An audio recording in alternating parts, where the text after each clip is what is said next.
तर नमस्कार मित्रांनो, मी शिवभवान. स्वागत आहे तुमचं एक नवीन मिनी ब्लॉगमध्ये. आज आपला स्किन केअर होता आणि सुट्टी पण होती. पहिल्यांदा त्याचं ॲलोवेरा जेल लावला, मस्तपैकी मालिश केली आणि लगेच ब्रश केला. पण त्यानंतर वाळल्यानंतर मग लगेच मी मस्तपैकी चेहरा धुवून घेतला आणि आपल्याला लावायचं स्क्रब. त्यानंतर मग स्क्रब लावलं होतं हे. मग ते पण स्क्रब वाळेपर्यंत थोडं थांबलं होतं आणि मग ते पण वाळलं होतं आणि मग मस्तपैकी चेहरा एकदम क्लीन करून घेतला होता. बाहेर बघतो तर बाहेर पाऊस सुरू झाला होता आणि आपल्याला काहीतरी खायला बनवायचं होतं. मग मस्तपैकी पहिल्यांदा पातेलं वगैरे धुवून घेतलं आणि 2 बटाटे घेतले आणि 1 कांदा घेतला होता आणि आज टमाटे वगैरे काय नव्हतं.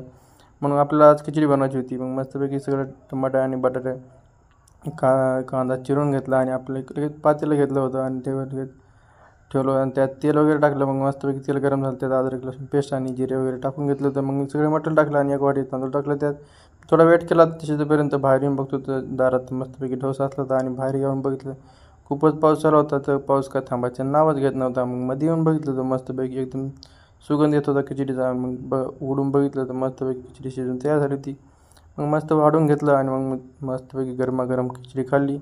मग ती खाल्ल्यानंतर मग मस्तपैकी मी चाललो होतो झोपायला. व्हिडिओ आवडला तर लाईक करा आणि अकाउंटला फॉलो नक्की करून घ्या. भेटूया नेक्स्ट